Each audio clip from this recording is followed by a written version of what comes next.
Bonjour, je suis le fondateur d'Investify, une chaîne pour démocratiser l'investissement. Et donc on se retrouve aujourd'hui sur une nouvelle interview avec Théo. Salut Théo, bienvenue. Salut Paul. Salut Raph. Hello Théo.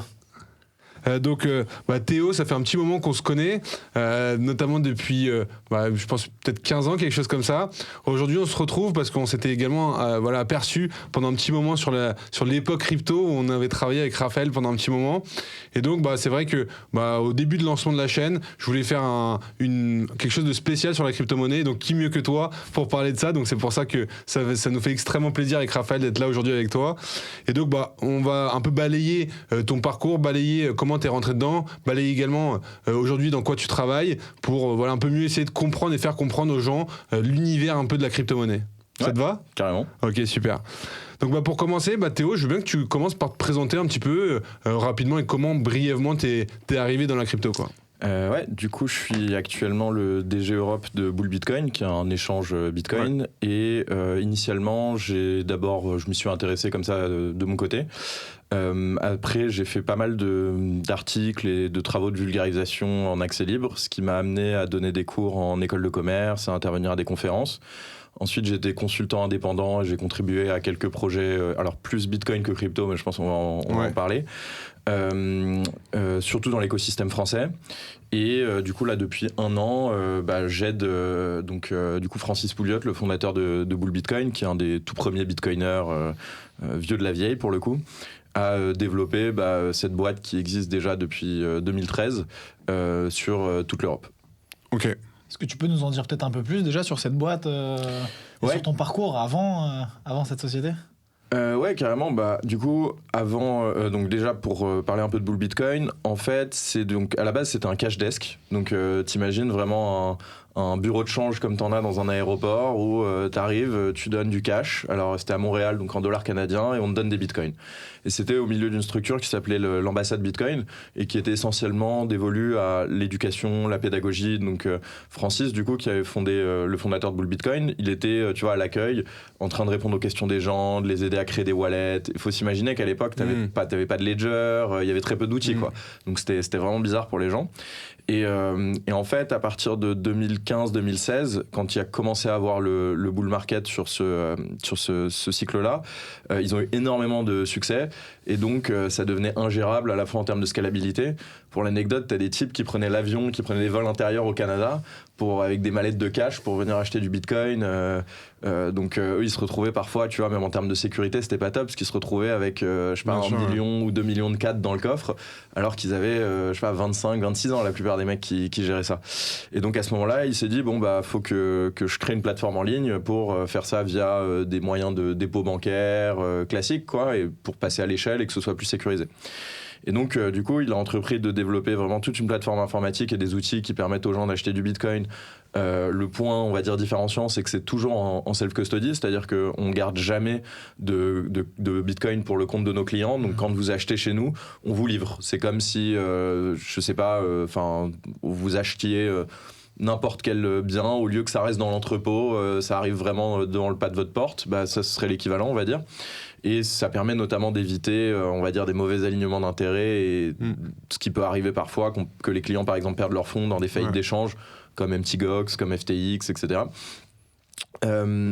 Et par ailleurs, Francis, et donc du coup la culture qu'il a insufflée à Bull Bitcoin, c'est quelqu'un qui est très cypherpunk. Donc vous savez, les cypherpunks, c'est les ancêtres, on va dire, des bitcoiners. C'est ces gens, on va dire, assez libertariens et pour la vie privée, pour la propriété, pour la liberté des échanges, qui sont assez anti-gouvernement, surveillance financière et tout.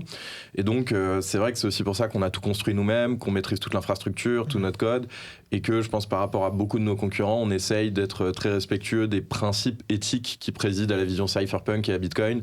Donc, jamais garder les coins des clients, pas partager d'informations, essayer d'utiliser le moins de services de tiers possible, être le plus résilient possible, tout construire en open source, tout le code qui constitue Bull Bitcoin, que ce soit la plateforme, nos technologies de wallet, nos technologies pour gérer les pay-in, pay-out en Bitcoin, tout ça c'est open source.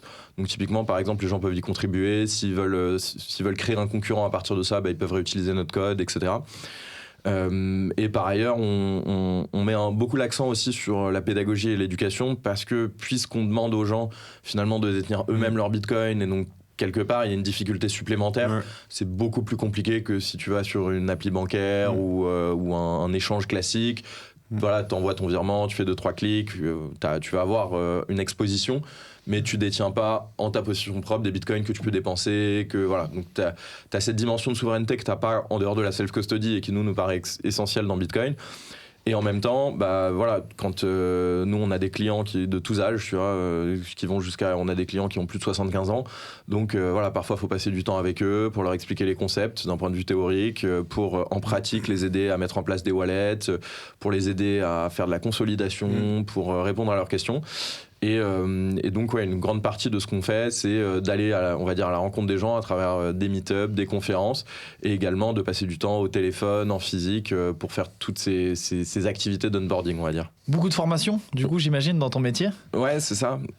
Assez simplement, si tu devais expliquer, là, très rapidement, Bitcoin à un enfant de 5 ans, comment est-ce que tu ferais Ouais,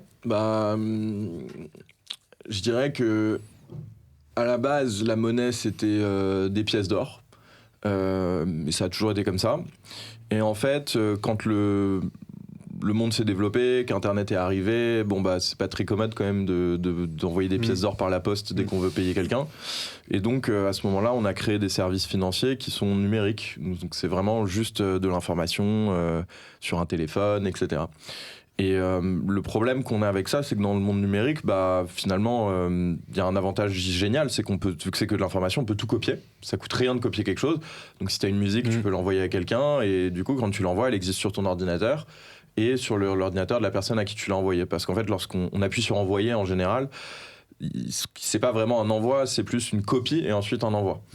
Et le problème qu'on a avec ça, c'est que si on essaye de créer de la monnaie numérique comme ça et qu'on peut la copier à l'envi, et fondamentalement, cette monnaie, elle va pas bien marcher parce que n'importe qui peut en créer. N'importe qui peut du coup avoir du pouvoir d'achat qu'il n'a pas vraiment gagné aux dépens des autres. Et donc, les systèmes, les monnaies ont toujours eu une certaine forme de rareté. Et c'est pour ça que, par exemple, on utilisait l'or, parce que l'or, t'en trouves pas par terre facilement. Et du coup, l'invention de Bitcoin, fondamentalement, c'est l'invention de la rareté dans le monde numérique. C'est-à-dire comment est-ce qu'on peut faire en sorte d'avoir de l'argent qui soit immatériel, comme une musique sur ton téléphone ou une photo ou une vidéo, mais qui va être résistante à la copie et également résistante à la censure, c'est-à-dire que moi je peux envoyer à Paul, tu peux envoyer à Raph, sans que personne ne puisse se mettre au milieu et dire non, t'as pas le droit. Et en fait, la crypto, à la base, et je pense que c'est ça qu'il y a beaucoup de personnes qui comprennent pas, c'est que c'est vraiment la philosophie qui est derrière. Au final, quand tu commences à rentrer là-dedans, tu commences à rentrer d'abord parce que t'adhères au concept philosophique, c'est ça un petit peu.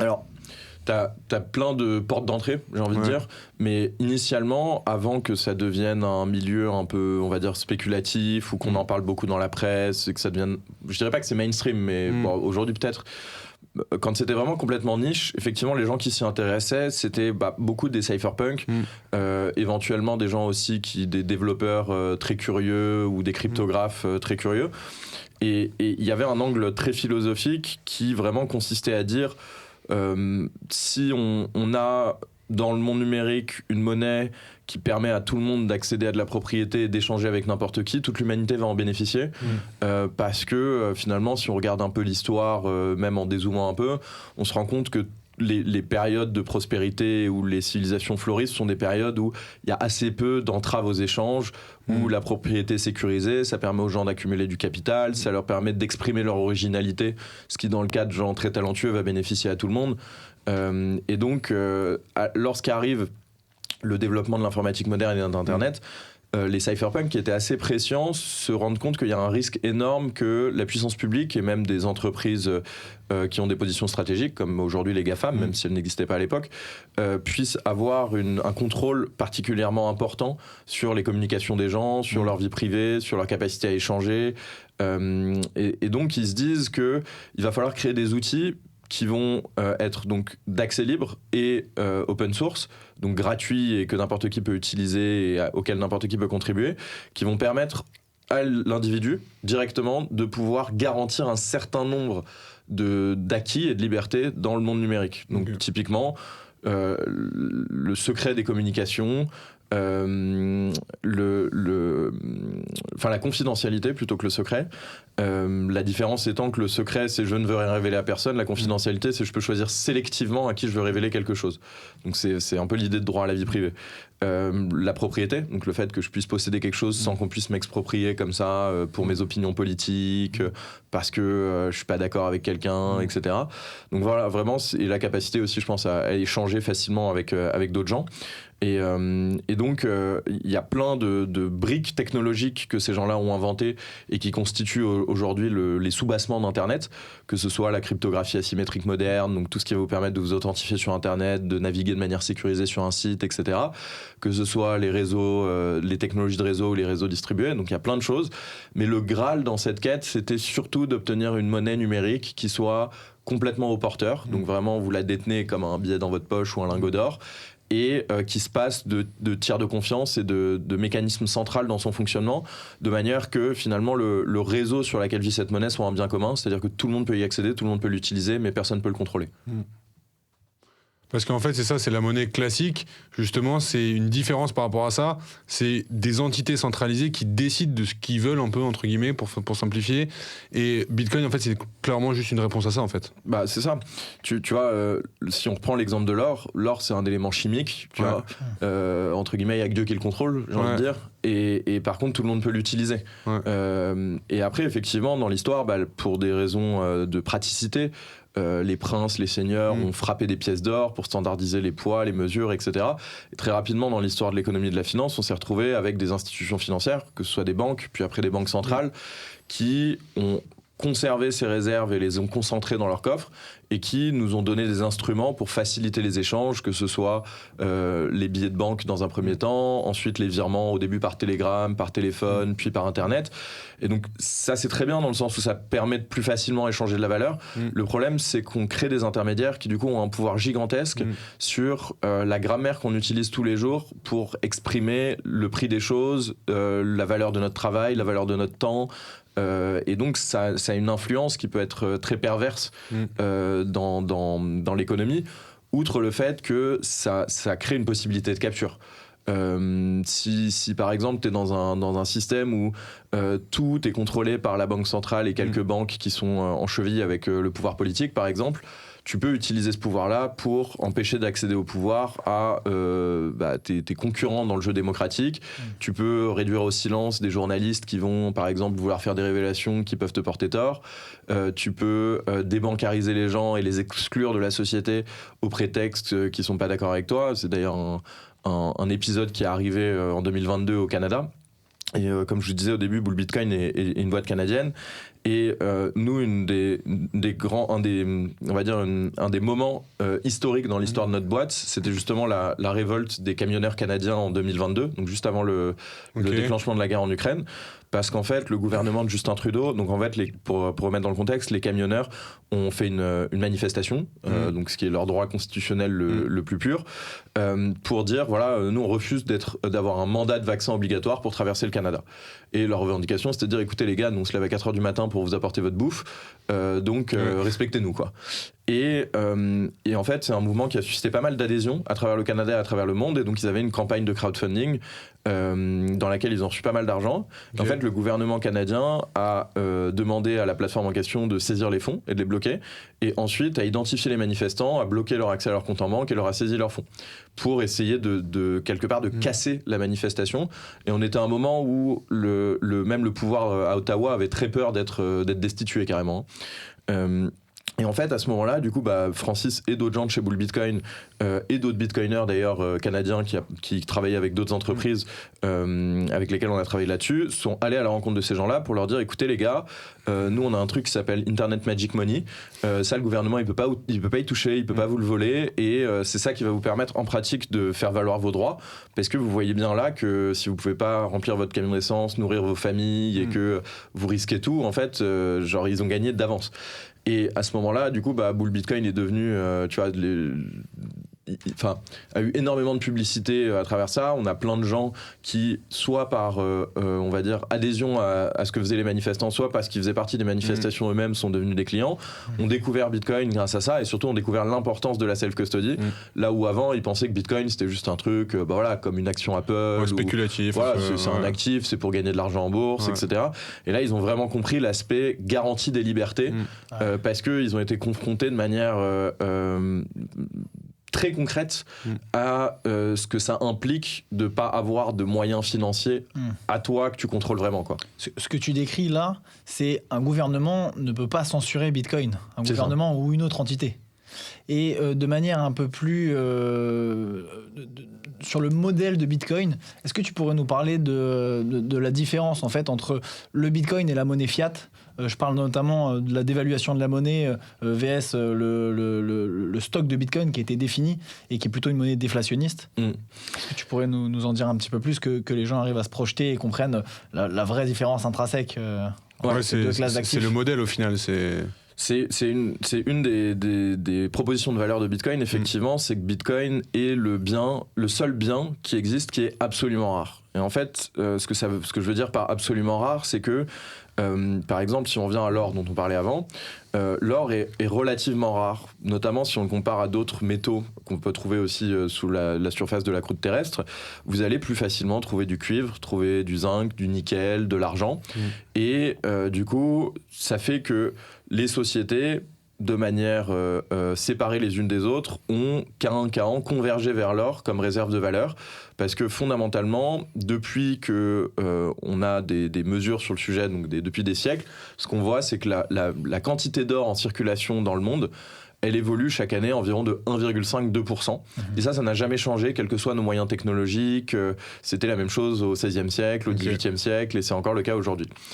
Et en fait, du coup, ça en fait une très bonne réserve de valeur, parce que donc, l'or, il est inoxydable, incorruptible, c'est quasiment impossible de le détruire. Toute l'or qui a été minée durant l'existence des civilisations humaines est encore présent aujourd'hui d'une manière ou d'une autre. Alors, il y a des galions perdus dans l'Atlantique, mais ça se détruit pas, en fait, l'or. Et donc, ça fait que tu as une grande certitude sur combien il y en aura de disponible à n'importe quel moment, tu vois. Tu sais combien il y en avait l'année d'avant, tu rajoutes 1,5%, tu fais pareil pour l'année suivante, etc., etc. Et en fait, cette régularité, elle est liée au fait que, fondamentalement, si par exemple, demain, le prix de l'or, il augmente, mettons le prix de l'or double, en fait, vous et moi, on va récupérer nos vieux ordinateurs, récupérer les composants en or qu'il y a dedans, on va vendre les bijoux de mamie, et un producteur de cuivre, par exemple, il va reconvertir ses machines pour aller ouvrir des mines d'or. Des gens vont faire de l'exploration pour chercher de nouvelles mines, et fondamentalement, ils vont trouver plus d'or, parce que c'est pas la rareté géologique elle-même, à toute fin pratique, il y en a plein de l'or. C'est juste qu'il faut aller creuser plus profond. C'est la rentabilité. Voilà, donc il faut faire plus d'efforts pour aller en chercher plus. Et donc, pour les opérateurs qui cherchent à en trouver plus, il faut qu'il y ait la rentabilité nécessaire, qui dépend fondamentalement du prix d'une once d'or, pour qu'ils soient incités à en trouver plus. Et donc, du coup, ça fait que, comme disent les Américains, the cure to high prices is high prices. C'est-à-dire que quand le prix de l'or monte parce qu'il y a plus de demandes que d'offres, bah, du coup, ça incite les gens à investir dans le fait d'en miner plus. Comme on en mine plus, il y en a plus en circulation et ça fait baisser le prix, ce qui baisse les incitations à en trouver plus, et on a cette espèce d'équilibre qui vient se trouver à chaque fois. Et ça, c'est valable pour toutes les commodités sur Terre, pour tous les biens fongibles, que ce soit les denrées agricoles, que ce soit les combustibles fossiles, que ce soit peu importe. Et à l'inverse, lorsque Bitcoin a été inventé, son programme informatique est ainsi fait qu'il a un calendrier d'émission prédéfini qui effectivement va atteindre, comme disait Raphaël, une limite totale à l'horizon 2140 de 21 millions d'unités qui auront été mises en circulation. Ni plus ni moins. Et fondamentalement, ce que ça veut dire, c'est que si je reprends l'exemple que je donnais avant, lorsque le prix de Bitcoin augmente, les mineurs de Bitcoin, qu'on pourrait associer à des mineurs d'or, eux ne peuvent pas investir plus de ressources pour obtenir plus de Bitcoin et accélérer son émission. La cadence, ouais. Il y a un mécanisme dans Bitcoin qu'on appelle l'ajustement de la difficulté qui fait que lorsque les mineurs minent plus fort, entre guillemets, la difficulté d'extraction de 1 Bitcoin augmente proportionnellement. Donc c'est un peu comme le tapis de la Reine Rouge, c'est-à-dire plus tu cours vite, plus le tapis va vite, et en fait t'avances pas plus vite. Et ça garantit que, ce qui est un peu l'invention, une des parties absolument géniales dans Bitcoin, et ça c'est ça qui garantit cette rareté absolue, et c'est ça qui en fait une réserve de valeur de choix aujourd'hui, parce que fondamentalement, que vous déteniez du foncier, des actions, des titres gouvernementaux, des commodités, des métaux précieux, peu importe, encore une fois, il y a des émetteurs qui peuvent en émettre plus, et il y a des gens qui peuvent investir plus pour en trouver plus lorsque le prix augmente. Donc les gains que vous allez faire sur vos actifs vont généralement donner lieu à une dilution par la suite de ces actifs-là. À l'inverse, quand le prix de Bitcoin augmente, ça ne va pas affecter son offre. Et donc, c'est pour ça que je disais que c'est le seul bien qui est absolument rare sur Terre, à part le temps humain. Et donc, c'est une forme de cristallisation de valeur absolument parfaite sous cet angle-là. Ok, ouais, c'est clair. Il y a des propriétés spécifiques au Bitcoin qui le rendent en final très attractif, quoi. C'est simplement. Ça. En fait, on pourrait carrément, tu vois, le mettre comme à toute fin pratique. Tu vois, le réseau est contrôlé par personne. Le truc peut pas être censuré, comme disait Raphaël tout à l'heure. Donc, on peut le voir comme une entité qui est en dehors du contrôle des hommes à ce stade-là. Donc, on pourrait même faire l'expérience de penser et se dire, tiens, on va le mettre comme une entrée dans le tableau périodique des éléments de Mendeleïev. C'est un élément qui fait partie de la nature et il a telle propriété. Et effectivement, ces propriétés qui font que c'est une entrée particulière dans le tableau, c'est que il est indestructible, il est numérique et en même temps il est rare. Et on n'a rien sur Terre qui combine ces propriétés-là. Et décentralisé aussi, parce qu'au final, il n'y a pas personne... Alors, la décentralisation est plus... c'est plus une qualité qui a été utilisée pour répondre à un besoin de résistance à la censure. Okay. Mais c'est pas un bien en soi. C'est-à-dire que si on pouvait faire en sorte que le réseau soit résistant à la censure et autonome, acéphale, impossible à corrompre ou à contrôler par des entités sans être décentralisé, ce serait très bien. Okay. Tu vois, la décentralisation, c'est le moyen au service de la propriété qu'on va obtenir, qui est vraiment la résistance à la censure et au contrôle, quoi. Ouais, okay. Comment tu pourrais expliquer à quelqu'un que le Bitcoin, c'est de l'énergie ? Waouh. Assez facilement. Et en fait, si on revient donc à ce qu'on disait sur le minage de Bitcoin, puisque c'est la meilleure réserve de valeur qu'on a, relativement par rapport à d'autres actifs, son prix en tendance longue a tendance à s'apprécier. Alors à court terme, ça peut être très volatile, mais si on regarde sur des horizons de 2, 3, 4 ans, il n'y a aucun actif qui arrive à tenir le rythme. Et c'est assez logique vu ce qu'on expliquait avant.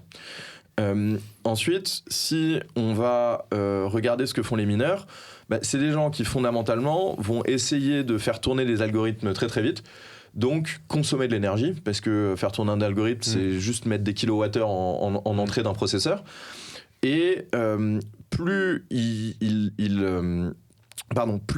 obtiennent de puissance de calcul, plus ils vont pouvoir avoir de puissance de minage, mais le fait d'avoir plus de puissance de minage ne va pas créer plus de Bitcoin.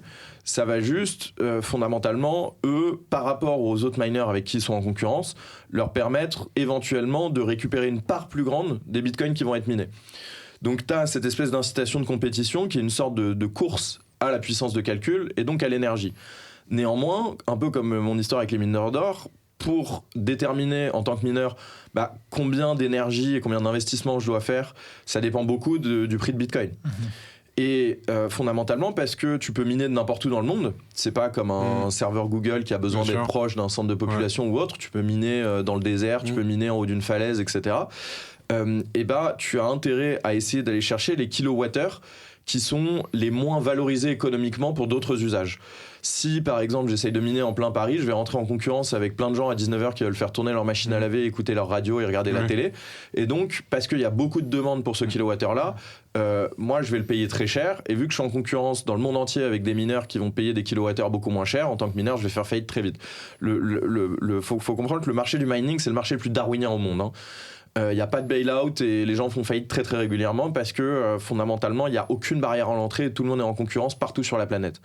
Et donc les mineurs sont un peu ces espèces d'explorateurs et d'aventuriers modernes qui sont à la recherche des kilowattheures perdus, c'est-à-dire de toute cette énergie qu'on produit parce que les infrastructures sont calibrées pour les pics de demande et pas pour le minimum qu'on demande. Donc il y a souvent au niveau des centres de production énergétique, il y a souvent des kilowattheures et des mégawattheures qui sont produits mais qu'on est obligé de dissiper parce qu'on n'a pas de demande pour les exploiter économiquement. Et par ailleurs, on a aussi des sources énergétiques naturelles, que ce soit le solaire, que ce soit l'hydraulique, qui sont encore inexploitées à certains endroits parce qu'il n'y a pas de leitmotiv économique. Dans des pays très pauvres, par exemple, la population n'est pas suffisamment riche, entre guillemets, pour que ça incite des producteurs d'énergie de venir développer des centrales, des infrastructures, des barrages. Et fondamentalement, les mineurs, eux, arrivent et disent « attendez, nous, on a ce réseau-là qui rachète tous les kilowattheures du temps qu'on est en dessous de tel prix-là. » C'est ton incitation. Donc c'est ton incitation. Et donc effectivement, d'une certaine manière, ces kilowattheures-là, ils vont être utilisés parce qu'il y a une incitation à le faire. Et les bitcoins, ils vont être minés et ils sont absolument rares. Donc d'une certaine manière, tu peux le voir comme une sorte de fonction sociale où par le marché et la cryptographie, tu vas avoir des agents qui vont aller monétiser les kilowattheures les plus gaspillés, entre guillemets, sur la planète pour les transformer en monnaie dans le sens où ils vont permettre de sécuriser le réseau et de garantir les propriétés de Bitcoin. Ouais, génial. Donc à tous les détracteurs qui diraient que Bitcoin est hyper énergivore et très consommateur d'énergie, en fait tu pourrais leur dire que Bitcoin est green et aide au développement durable. Alors en fait Bitcoin est énergivore, il consomme énormément d'énergie et on entend souvent ces comparaisons, Bitcoin consomme plus que la Suède, c'est vrai. Mais c'est pas tellement que les gens ont une mauvaise idée de Bitcoin, c'est qu'ils comprennent très mal l'énergie. On s'en fiche, de l'énergie on en a plein. L'énergie consommée par rapport à l'énergie produite sur Terre, c'est un rapport de 1 à 2 ou de 1 à 3. Parce que, en fait, la difficulté, c'est que l'énergie, c'est un phénomène fluctuant et local. Et la demande énergétique, elle se situe dans le temps et à un endroit. Le fait d'avoir de l'énergie en haut de l'Himalaya aujourd'hui ou en plein milieu du désert du Sahara, ça nous fait une belle jambe. Enfin, on s'en fiche. Non, il faut pouvoir la traiter, l'exporter, la transformer et la distribuer à un moment où elle va être demandée. Et donc, en fait, ce qu'on a fait depuis l'histoire du développement énergétique et l'invention de l'électricité, c'est de créer des infrastructures pour amener l'énergie là où sont les hommes. Et là, ce que fait Bitcoin et qui est absolument révolutionnaire, c'est d'aller là où est l'énergie pour aller la monétiser. Et donc ça change complètement le paradigme et ça crée des synergies absolument dingues avec les réseaux existants et la transition énergétique et les développements des infrastructures énergétiques. Parce que, en fait, t'as deux logiques différentes qui viennent se rencontrer. D'une part, des infrastructures qui ont besoin d'incitatifs pour se développer et aller amener du courant là où les hommes travaillent, vivent, se nourrissent, dorment, voyagent, etc. Et d'un autre côté, tu as plein d'énergie qui n'est pas encore utilisée et qu'on ne pourra pas exploiter économiquement pour l'instant pour l'amener jusqu'aux hommes.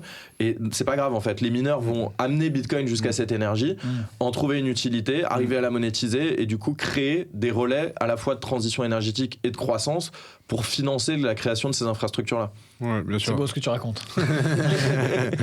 Et justement, pour revenir à toi, parce que c'est vrai que, en tout cas, nous, de notre vision, t'es quelqu'un qui s'y connaît énormément. Comment déjà t'es rentré là-dedans ? Comment ça se fait que comment t'as découvert déjà Bitcoin, même si bien évidemment on avait tous entendu plus ou moins de manière lointaine, mais comment t'es rentré dedans ?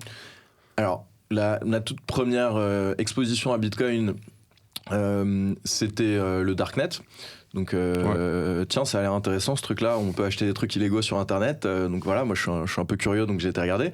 Mais au début, je n'ai pas du tout compris. Pour moi, c'était monnaie de la drogue, quoi. Ouais. Et en fait, quelques années plus tard, je bossais chez Oracle, un grand éditeur de logiciels.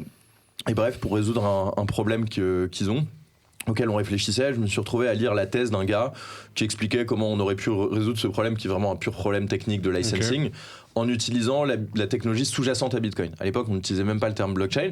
Donc je lis la thèse du gars et bon, moi j'ai fait des études de commerce comme vous, donc je n'étais pas forcément, je comprenais pas tout quoi dans le white paper que je lisais, mais ça avait l'air intéressant. Et donc là, j'ai commencé à faire des recherches. Et c'était à l'époque où Ethereum se lançait, c'était début 2016, où on commençait en plus à être dans un marché haussier. Donc j'ai commencé à dévorer tout ce que je pouvais lire, les articles de vulgarisation, les premiers TED Talks. Et donc au début, voilà, pour moi c'était super intéressant, la blockchain, ces trucs décentralisés, mais en vrai je comprenais pas trop. Et notamment au début, j'étais pas si bitcoiner que ça, c'est-à-dire que j'avais cette idée qui est très fréquente chez les gens qui découvrent l'écosystème des crypto-monnaies, qui se retrouve dans quasiment tous les milieux d'innovation, donc quelque part elle est normale, qui est de dire Bitcoin c'est le premier truc, donc c'est forcément le truc obsolète quoi, qui va être supplanté par les nouveaux arrivants qui vont itérer et innover dessus. Et en fait, 1 an après, j'étais en vacances avec des copains que vous connaissez, à Tokyo, au Japon. Et j'ai perdu mon portefeuille. Et je passais 3 semaines au Japon. Et c'est un pays extrêmement cher. Et donc, j'avais plus de carte bleue. J'avais très peu de cash sur moi. Et on était à un âge où voilà, je pouvais pas demander à mes potes de m'avancer pour tout mon séjour. Ils avaient pas du tout les moyens. Et donc, j'appelle la banque et je leur dis voilà, comment est-ce que je peux résoudre cette situation. Et ils me proposent 2 options. Sachant que j'avais une carte de bonne qualité, etc. Hein, donc normalement, je suis censé avoir un niveau de service correct. Ouais, t'avais pas l'électron, quoi. Non, je sais plus si c'était une black ou une gold, mais normalement un truc où ils répondent au téléphone, quoi. Et en fait, ils me disent 2 possibilités. Soit on vous envoie par FedEx une nouvelle carte, elle arrive dans 5 jours. Et moi, j'étais un peu en mode backpack, tu vois, je savais même pas où j'allais être dans 5 jours. Ou alors, deuxième possibilité, on vous fait un Western Union limité à $1,200 de mémoire et ça va vous coûter genre $150-200 de frais. Et ça, c'est les solutions qu'on te donne après que t'aies passé, tu vois, genre 2 heures au téléphone avec des standards de visa à Miami. Si je peux me permettre, le Western Union, sans carte d'identité, il n'y a pas d'argent. Ouais, alors j'avais quand même mon passeport, parce que tu vois, je l'avais pas perdu en même temps que mon portefeuille et tout. Mais Western Union, voilà, c'est cher. Et puis c'est voilà, même $1,200 pour passer 3 semaines au Japon, faut aimer le riz, quoi. Et du coup, j'étais un peu déprimé, tu vois. Je me suis dit, putain, je suis trop bête et tout, j'ai niqué mon séjour, etc. Et j'avais déjà un peu de Bitcoin et d'Ether, en fait, à l'époque. Et au bout d'un moment, j'ai eu cette espèce de light bulb moment où je me suis dit, mais attends, je suis sur la capitale tech à l'est de la planète, je vais forcément trouver un moyen d'échanger du Bitcoin contre du yen.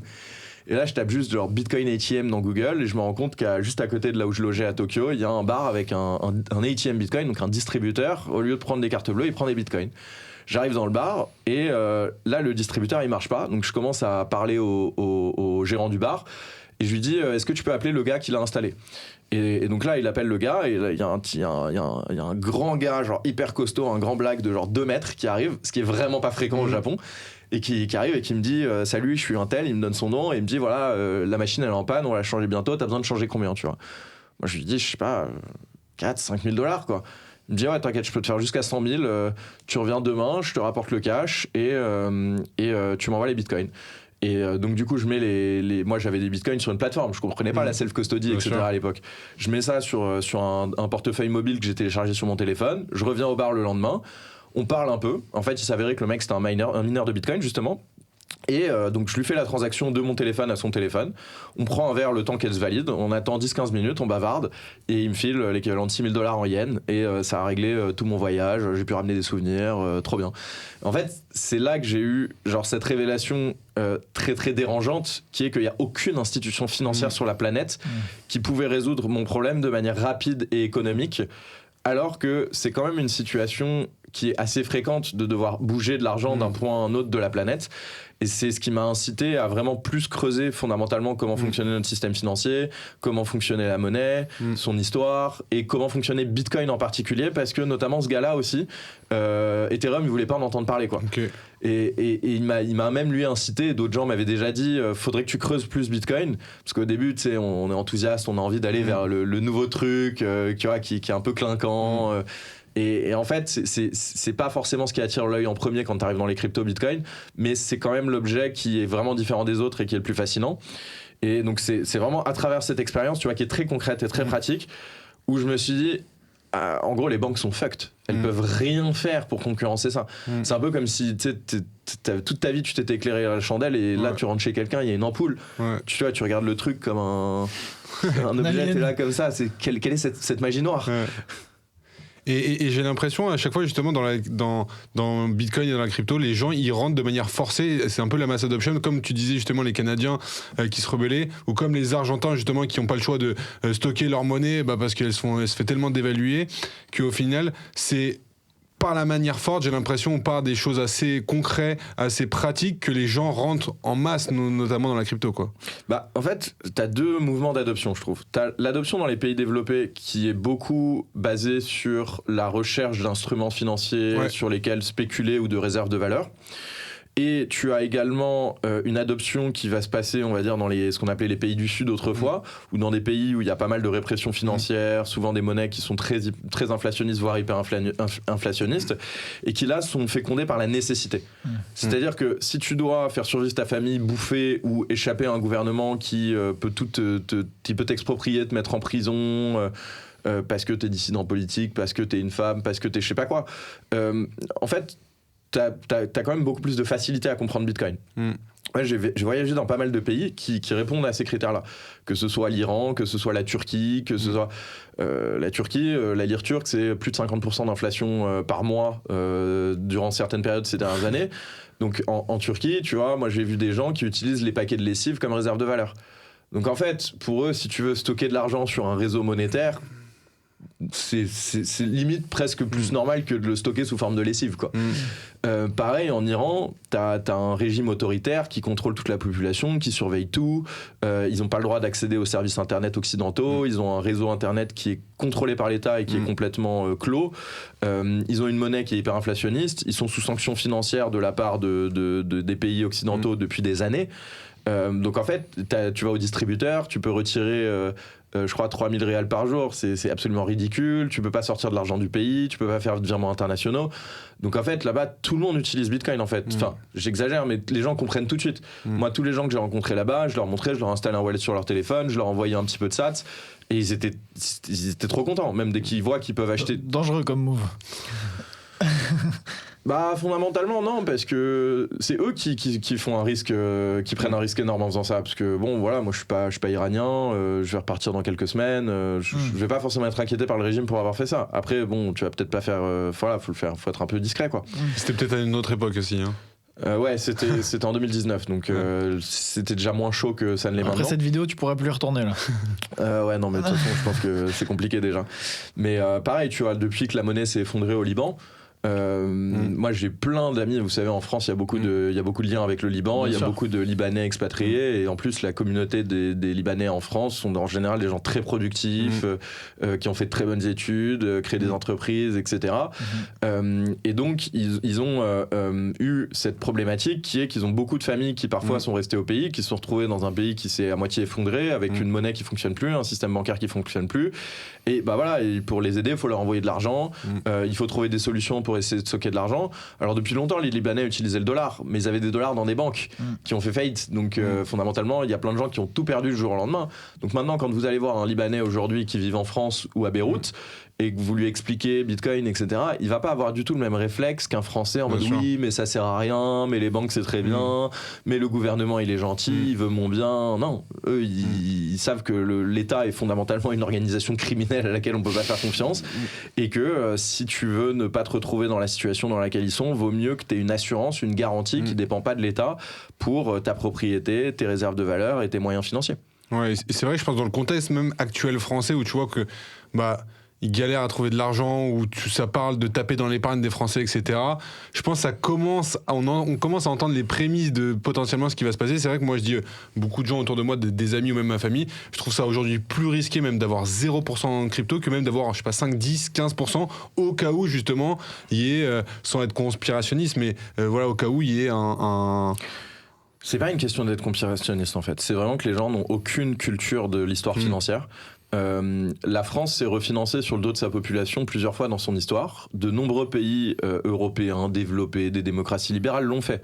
Tout simplement parce qu'en fait, quand tu as juste trop de dettes, que ce que ta productivité ne te permettrait de payer, ce que les économistes appellent une trappe à dette, c'est-à-dire que les rendements qu'arrive à générer ton économie chaque année n'arrivent même pas à couvrir les intérêts. Donc tu es dans cette situation où tu dois emprunter de plus en plus juste pour payer les intérêts. Donc le montant de la dette ne peut jamais diminuer, ne fait que grossir.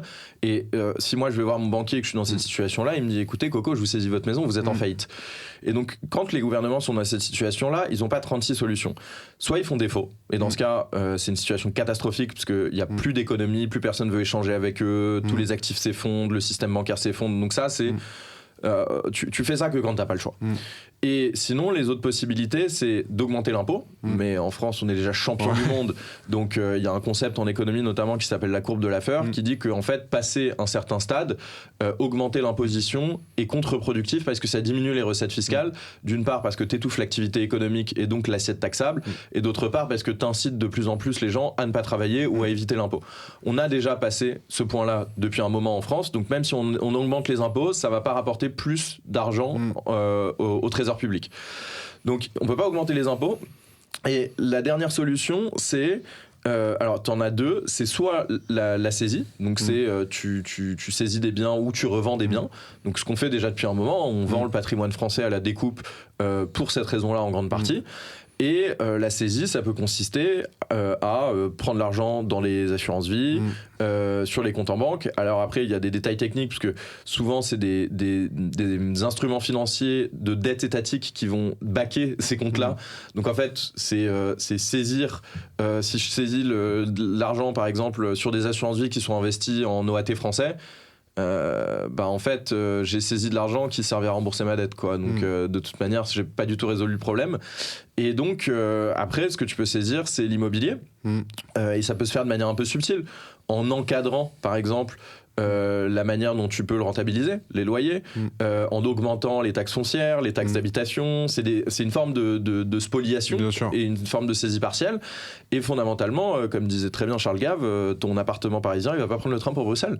Donc si demain on fait passer les frais de mutation chez le notaire à 25%, la taxe d'habitation à 5%, et en fait, t'es piégé. Ouais. Et fondamentalement, ce qu'on disait, c'est que c'est pas une question d'être complotiste ou conspirationniste ou paranoïaque. C'est juste que la soutenabilité de la dette française est très douteuse aujourd'hui.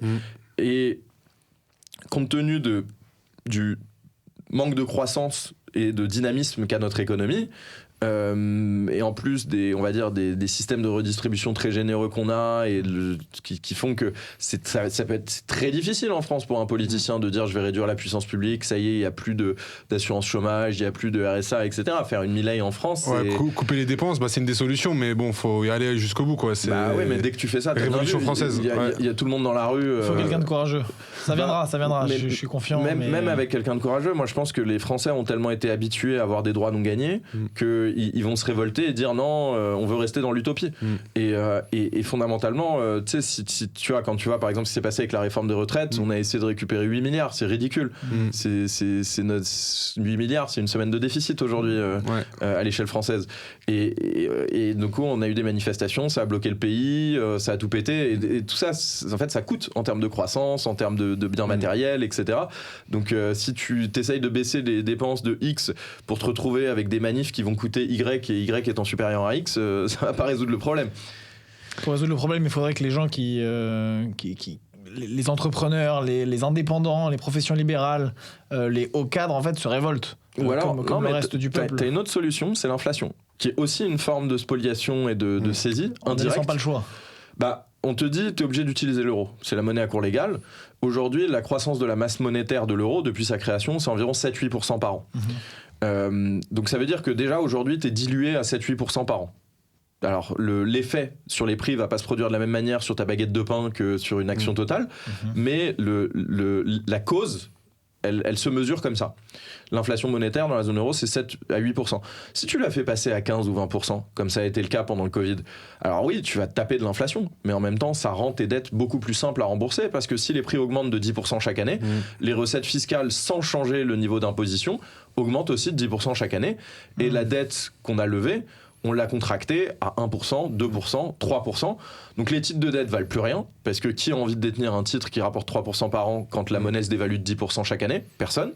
Donc là, ça va recte les épargnants, les assurances vie, les assureurs, les étrangers qui détiennent de la dette française, les banques françaises, etc. Mais ça rend flou le gouvernement. Alors, là, je te rejoins sur ce point, mais on a perdu la main depuis longtemps sur la dévaluation de la monnaie. Et, je crois pas. Ça se passe à l'échelle de l'Europe maintenant. Je crois pas. Je crois qu'on l'a regagné justement durant le Covid. Et donc, comment la France concrètement pourrait intervenir à elle seule à ce niveau-là? Ça se passe à l'échelle de l'Europe. On parle de la BCE là, donc on n'est plus les seuls décideurs. Ou alors on va y venir, mais c'est ce que tu vas proposer. Il y a une subtilité. Donc la BCE, elle va faire la politique monétaire, donc définir quels sont les taux, superviser les banques européennes et éventuellement faire ce qu'on appelle des opérations de marché ouvertes, donc racheter des titres, apporter de la liquidité dans le système financier, etc., etc. Donc, d'une certaine manière, c'est elle le chef d'orchestre. On est totalement d'accord. Par contre, ça ne veut pas dire qu'il n'y a pas des gars dans l'orchestre qui ne peuvent pas jouer en décalage. Et ce que je veux dire par là, c'est que si on regarde par exemple ce qui s'est passé pendant le Covid. Pendant le Covid, parce qu'il y avait une urgence, on a décidé de maintenir à flot un certain nombre de flux économiques et d'activités économiques en passant par une construction qui était les prêts garantis par l'État. Donc ça consistait en quoi ? Ça consistait à aller voir les banques françaises et de leur dire vous allez prêter à tout le monde. Toutes les entreprises qui veulent refinancer leurs dettes, les particuliers qui ont besoin d'argent, vous prêtez. Et c'est l'État qui va garantir. Et en fait, une banque, elle peut créer de la monnaie, et c'est d'ailleurs l'essentiel de la monnaie, elle est créée par les banques commerciales. Lorsqu'une banque octroie un prêt, elle émet de la monnaie. C'est pas de la monnaie qui va être prélevée sur le compte en banque de quelqu'un qui l'aura déposé préalablement. C'est vraiment une entrée comptable qui crée du pouvoir d'achat et qui crée de la monnaie sous forme de dépôt bancaire dans le compte de la personne qui a demandé le prêt. Et du coup, si l'État force les banques françaises à prêter, et il le fait déjà en fait, quand on voit les constructions comme la Banque européenne d'investissement, la BPI, certains fonds stratégiques, en fait on utilise un levier où quelque part l'État va abonder avec sa signature ou avec un petit peu de capitaux propres et avoir un multiplicateur parce qu'avec 1% de capital ou 5% de capital, l'État va pouvoir prêter 100. La banque va pouvoir prêter 100, pardon. Et donc en fait, fondamentalement, ce qu'on a fait pendant le Covid, vu que l'économie française est plus grande et qu'elle est plus assistée que ses voisines européennes, c'est qu'on a créé plus d'euros que nos voisins. Et donc, fondamentalement, on les a dilués. Donc, on a pris, si je schématise un peu, on a pris le fric des Allemands pour maintenir le niveau de vie des Français pendant qu'ils ne pouvaient pas travailler parce qu'ils étaient enfermés chez eux à cause du confinement. Et en fait, c'est un Rubicon, une fois que tu l'as franchi, les hommes politiques, ils ont juste besoin de prétexter une urgence pour le réutiliser. Donc, si demain, par exemple, les taux de la dette française, qui aujourd'hui sont allés sur le 10 ans, ils sont à 3,6, 3,7, un truc comme ça. S'ils passent à 5, c'est game over. Là, on est vraiment dans la merde et il va y avoir un effet domino de plein de phénomènes financiers qui risquent de créer une panique, potentiellement des faillites bancaires, etc. On risque de ne pas être les seuls, du coup, à avoir cette stratégie-là. Alors, on pourrait ne pas être... j'entends. On pourrait ne pas être les seuls, mais quand tu as une monnaie commune comme ça et que fondamentalement, on va dire, l'addition est partagée. C'est comme quand tu vas au resto et que tu sais que tu vas partager à la fin, t'as intérêt à commander le plus possible. Tu vois. C'est le concept de la seule meunière. Exactement. Et en fait, on en connaît tous. Le plus gros glouton à table aujourd'hui, c'est la France. Parce que c'est nous qui avons les plus gros déficits. On a un peu moins de dette que l'Italie en pourcentage de PIB, mais l'Italie a beaucoup moins de déficits et a plus de croissance, bizarrement, et se restructure un peu mieux que la France. Et surtout, elle a moins comment on appelle ça en français ? En gros, de ce que les Américains appellent des unfunded liabilities, c'est en fait ce que l'on doit, mais qui n'est pas encore provisionné du fait des assurances chômage, de l'assurance maladie, des caisses de retraite, etc. Donc des engagements qu'on a déjà pris, on peut pas... des dépenses anticipées, quoi. Voilà, des dépenses anticipées. Genre, les retraites, voilà, on va pas dire aux gens, non, bah... Vous avez plus de retraite, Voilà, mais en revanche, ça rentre pas dans la dette, ça. Et en fait, ce qui est affolant en France, c'est pas que la dette au sens de Maastricht, c'est-à-dire les titres qui ont été émis, qui là représentent 115% du PIB à l'heure où on se parle. C'est la dette à venir, C'est ça, plus tout ce qu'il va falloir trouver pour abonder nos systèmes sociaux. Avec tu vois, ce contexte où on a une démographie qui baisse, une croissance qui baisse, donc les gens qui vivent plus vieux, qui coûtent plus cher, des retraites qui vont être payées pendant plus longtemps, des actifs moins nombreux, qui ont de moins en moins de pouvoir d'achat réel, etc., etc.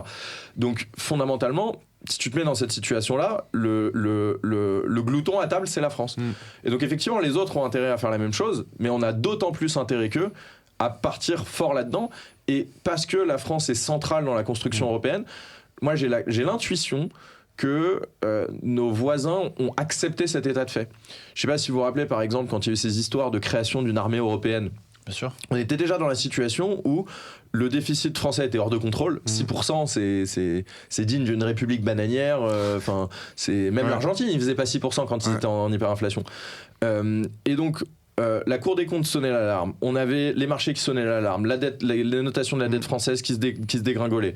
Et personne dans la classe politique, au pouvoir en tout cas, pour dire bon, on va faire des économies quelque part quand même. Il s'agirait de changer de cap. Et là, Macron se pointe et dit on va dépenser 100 milliards pour la défense.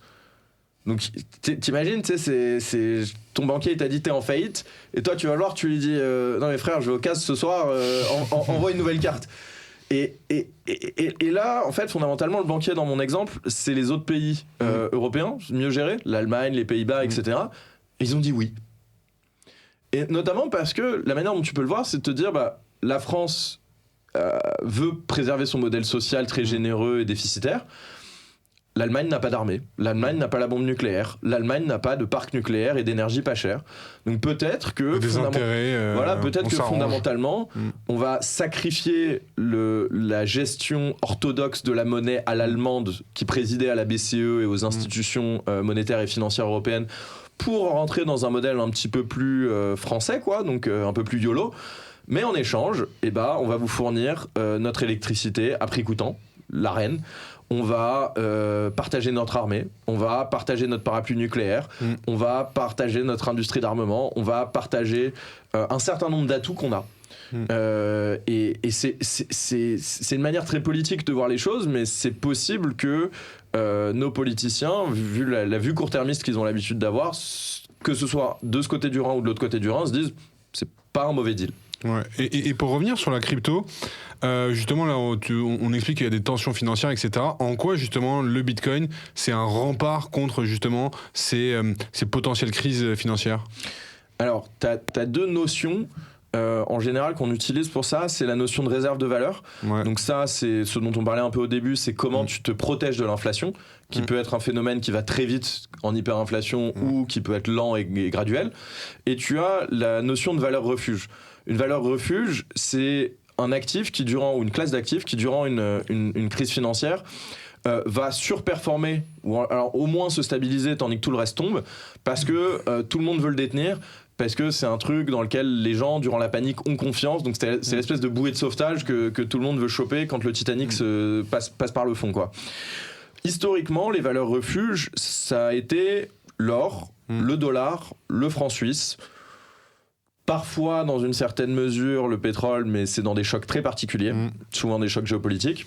Mais ça va être ce genre d'actifs-là, donc qui en général ne sont pas des dettes, tu vois, c'est pas la contrepartie de quelqu'un. Le franc suisse, pourquoi ? Parce que la Suisse, c'est un pays tellement bien géré que la monnaie a tendance à s'apprécier. Le dollar, parce que c'est la monnaie de réserve mondiale. Et parce que quand les gens sont dans des faillites, fondamentalement, ils vont devoir payer leurs dettes, donc ils vont devoir acheter des dollars pour les rembourser. Et l'or, pour les raisons qu'on donnait avant, et parce que voilà, c'est apolitique, ça a été la monnaie des hommes pendant 5000 ans, etc., etc.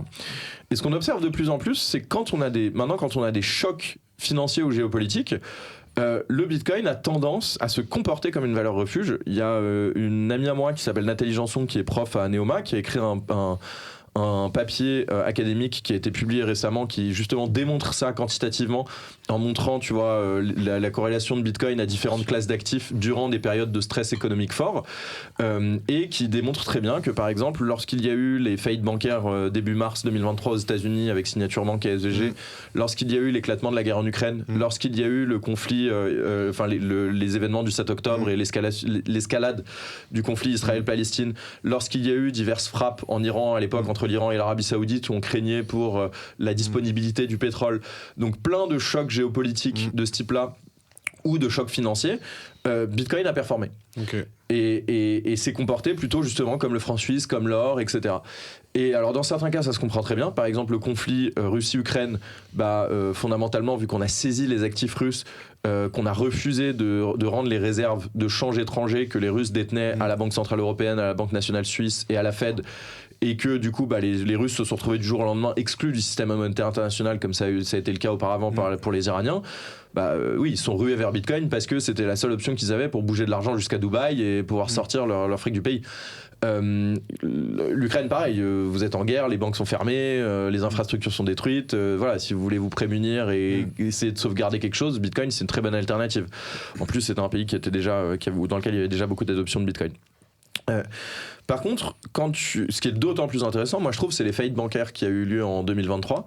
C'est-à-dire que c'était peut-être pas la première fois, mais moi dans mes souvenirs c'est la première fois où fondamentalement pendant le week-end, les gens pouvaient plus retirer leur billes de la banque, pouvaient plus bouger leur argent. Et donc, on a eu un pump de Bitcoin pendant le week-end qui était genre vertigineux et hyper à contre-courant de ce qui se passait dans les marchés, parce que d'un côté, on avait une panique liée au risque habituel d'insolvabilité bancaire, de déflation par la dette, etc. Et de l'autre côté, on avait Bitcoin qui fonctionnait encore mieux que l'or comme valeur refuge, parce que j'ai l'impression que du jour au lendemain, les gens ont compris que ah merde, c'est le seul endroit où je vais pouvoir avoir de l'argent liquide qui va bouger un samedi à 1h du matin. Et il n'y a pas de banking holiday, il n'y a pas de le banquier répond pas, il n'y a pas de la FDIC arrive et empêche la banque de filer accès au dépôt aux clients. Et donc c'est ce qu'on disait avant, tu vois, ça c'est de l'adoption par nécessité. C'est en fait la réalité qui te met une grande baigne dans la gueule, et c'est là que tu te réveilles et que tu te dis oh, je suis pas assez Bitcoin. Ouais. Et là, on parlait de Bitcoin qui est un rempart pour l'individu dans une société, dans un pays. Est-ce que Bitcoin pourrait être une opportunité pour un État maintenant et comment il pourrait être utilisé au niveau de l'État? On entend beaucoup parler en ce moment de réserve stratégique des États-Unis. Comment est-ce que tu vois la chose, notamment pour l'Europe? Alors, pour les États-Unis, je suis pas bien sûr de comprendre la logique. Mon opinion, c'est que c'était surtout une stratégie électorale de la part de Trump pour essayer de séduire ce qu'on appelle des swing voters, c'est-à-dire une partie de l'électorat qui est un peu indécise mais suffisamment importante pour faire pencher la balance de toute l'élection. Donc c'est les mecs qui vont décider en fait. Et en fait, pourquoi ? Parce que déjà, donc la proposition la plus, on va dire la plus exubérante qui est sur la table aux États-Unis, c'est qu'ils vendent de l'or pour acheter 1 million de Bitcoin. Donc 1 million sur 21 millions d'unités au total, c'est beaucoup. Mais même si et il y a beaucoup de gens qui disent oui, ça va permettre de rendre la dette soutenable. On parlait des déficits français, mais les déficits américains, on est sur du 10-11%. Et effectivement, ils ont un problème de dette également et un problème d'insolvabilité qui risque de se présenter à un certain stade. Et l'administration actuelle l'a très bien compris. Néanmoins, moi, si je fais un calcul de coin de table, même si on est très bullish et qu'aujourd'hui Bitcoin doit être à environ, je sais pas, 80 000 euros et qu'on dit qu'il va monter à 100 millions de dollars, ça fait que 1 million de Bitcoin à 100 millions de dollars par unité, à 1 million de dollars pardon, par unité, ça fait 1000 milliards. Aujourd'hui, 1000 milliards, c'est ce que payent les États-Unis comme intérêt sur leur dette courante chaque année. Rien que le déficit au premier trimestre, c'était quasiment 1000 milliards. Donc, c'est un peu une variable d'ajustement dans l'équation budgétaire américaine. En plus, les États-Unis ont ce qu'un économiste français, Jacques Rueff, appelait le privilège exorbitant. C'est-à-dire que puisqu'ils battent la monnaie que le monde entier utilise, et c'est pour ça qu'ils peuvent avoir 11% de déficit, fondamentalement, ils n'ont pas besoin d'avoir un équilibre de leur compte public parce que les dollars en surplus qu'ils vont émettre du fait de leur déficit vont être accumulés par des institutions financières et des banques centrales étrangères pour les besoins du commerce international, du refinancement de leurs propres dettes, de l'emprunt sur les marchés financiers, etc. etc. Et ça, c'est un cheat code monumental dans le jeu vidéo de l'économie dont tu n'as pas vraiment envie de te débarrasser. Donc je vois pas trop pourquoi les États-Unis auraient intérêt à essayer de pousser le mouvement vers l'adoption d'un standard monétaire international neutre qui, contrairement au dollar, ne pourrait pas être contrôlé par la Maison-Blanche, la Fed, etc. En revanche, pour d'autres pays qui, eux, sont dans la position symétrique où ils pâtissent du privilège exorbitant des États-Unis parce qu'il faut bien comprendre qu'en fait les États-Unis exportent leur inflation au monde entier et on en fait les frais, ce serait peut-être beaucoup plus intéressant. Donc tu as deux types de pays, je pense, qu'on peut définir. Tu as les pays qui sont géopolitiquement non alignés et donc qui auraient intérêt à sortir du dollar pour sortir de la mainmise que les États-Unis ont sur certaines infrastructures et certains systèmes dans le monde. On parlait de l'Iran, par exemple, qui a été débancarisé pour des raisons géopolitiques, de la Russie qui s'est fait saisir ses actifs pour des raisons géopolitiques. Donc, on est dans une situation de plus en plus où le dollar est utilisé comme une arme par les États-Unis et où finalement, ils démontrent très bien que si t'es pas copain avec eux, ils vont te débancariser. Et ça peut faire énormément de dégâts à ton économie. Et donc, des gens comme Poutine, comme Xi Jinping, regardent Bitcoin déjà, et ça se voit quand on écoute leurs commentaires, et se disent c'est pas mal quand même comme garantie au cas où les Américains s'énervent un peu trop. Est-ce que ces gens-là vont vouloir adopter Bitcoin massivement ? Je sais pas, parce qu'en même temps Bitcoin c'est un outil de liberté. Donc les pays autocratiques sont toujours un peu le cul entre deux chaises. À la fois, ils ont envie de s'affranchir du dollar, mais ils n'ont pas envie que leur population s'affranchisse d'eux-mêmes. Ouais, c'est peut-être temporairement eux, peut-être en interne, mais... Assez paradoxalement, tu vois, par exemple, la Chine a accumulé beaucoup de Bitcoin à travers le mining et des saisies, etc. Mais c'est interdit à la population. Là, pendant très longtemps. Ils sont séparés d'ailleurs. Là, hein ils s'en séparent régulièrement. Ils lâchent des Bitcoins sur le marché, la Chine. Très peu. Là, actuellement, la semaine dernière encore, sauf erreur de ma part. Ouais, peut-être, mais il me semble que la dernière fois que j'ai regardé dans les portefeuilles qui avaient le plus de détention, celui du gouvernement chinois est un des premiers. Hein. Ah ouais. Bah, ils ont fait des saisies monumentales il y a quelques années, ils ont jamais rien vendu. Ou alors en toute petite quantité, tu vois. Tu dirais qu'ils sont devant les États-Unis en termes de détention parce qu'en fait, ça peut. De détention aujourd'hui, ouais. du gouvernement, oui, largement. Oui.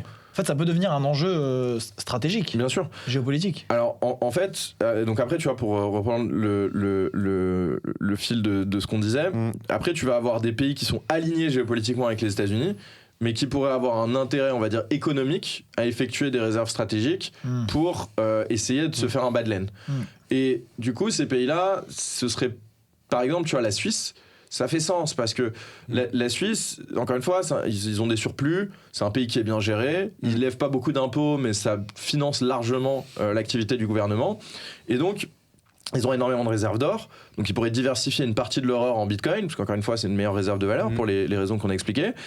Et également, ils ont une politique qui est très marrante d'ailleurs. Depuis 2015, la Banque nationale suisse, elle émet du franc suisse pour acheter des titres étrangers, notamment des actions cotées au Nasdaq, donc des Mag 7, donc du Facebook, du Google, Amazon, du Nvidia, du Amazon, des ETF S&P 500, des trucs comme ça.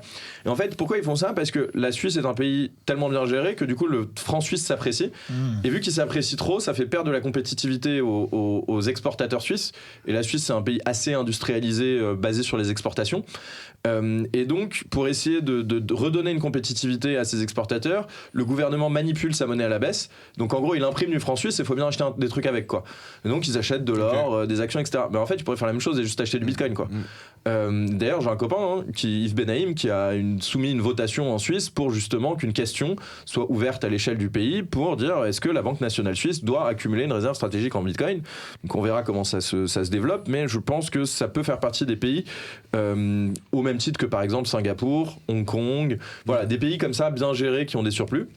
Et enfin, tu as les pays comme la France ou l'Italie qui sont en déficit chronique et dans une situation budgétaire très complexe, qui eux, à mon avis, ont une option qui est beaucoup plus intéressante, c'est d'arriver à rendre leur dette soutenable en permettant que leur population accumule Bitcoin à leur place. Parce que donc, l'État français est en faillite. Donc il n'a pas d'argent pour faire une réserve stratégique en Bitcoin et tout. Alors on a quand même 2000 tonnes d'or, un truc comme ça. Donc on peut en vendre une partie pour acheter du Bitcoin. Ok. Mais à mon avis, ce qui est beaucoup plus intelligent, c'est de se dire si je rends Bitcoin hyper attractif en France, donc je fais sauter toutes les lois à la con qui nous empêchent de bosser. J'enlève les capital gain tax et la plus-value. Je fais en sorte que ce soit facile de l'utiliser dans le commerce. Je donne des avantages pour les entrepreneurs, les investisseurs, les détenteurs, les sociétés financières qui vont s'investir. Je dis par exemple aux banques, maintenant je vais changer les critères de ratio de réserve que vous allez avoir pour pouvoir prêter face à du Bitcoin. Je vais donc les inciter je vais même inciter mes assureurs, mes institutions financières à financiariser Bitcoin, à créer des assurances vie backées par Bitcoin, à créer des produits de rendement basés sur Bitcoin, etc., etc.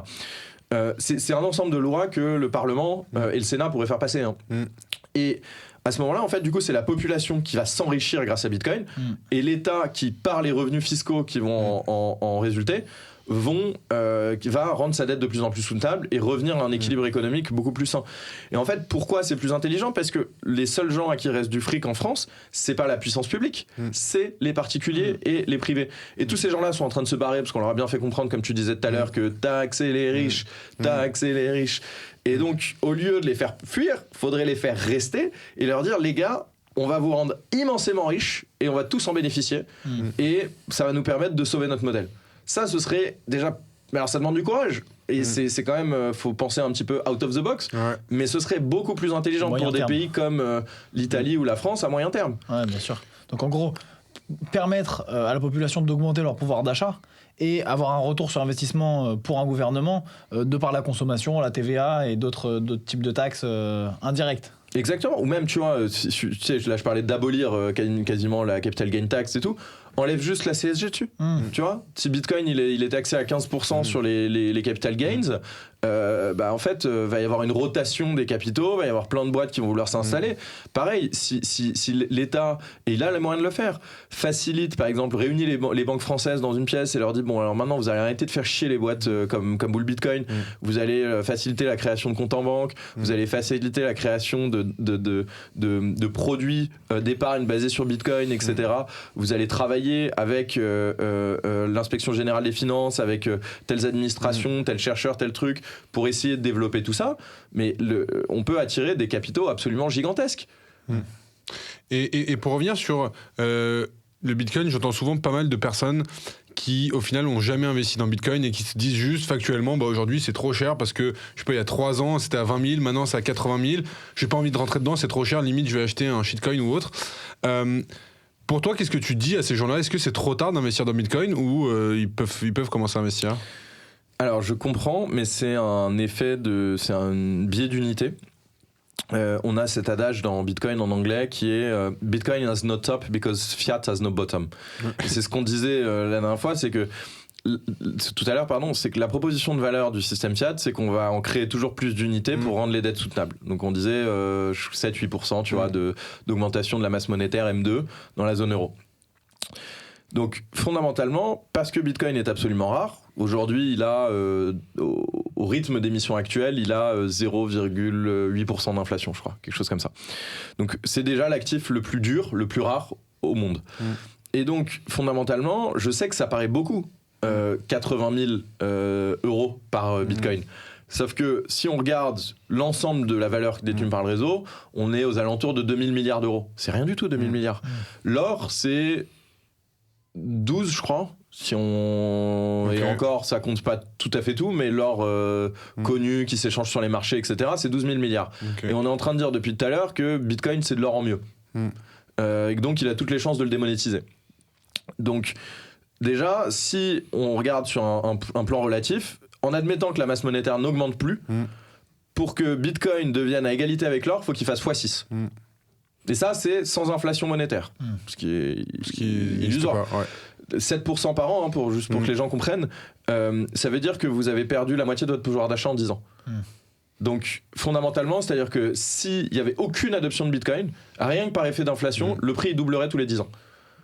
Donc, 2000 milliards ou 80 000 euros, ça peut paraître beaucoup quand on regarde le chiffre comme ça, de but en blanc, mais quand on voit les sujets qui sont mis sur la table, c'est-à-dire ce qu'on disait sur l'énergie, aller apporter une demande pour toute l'énergie non utilisée dans le monde et qu'on ne peut pas rentabiliser économiquement.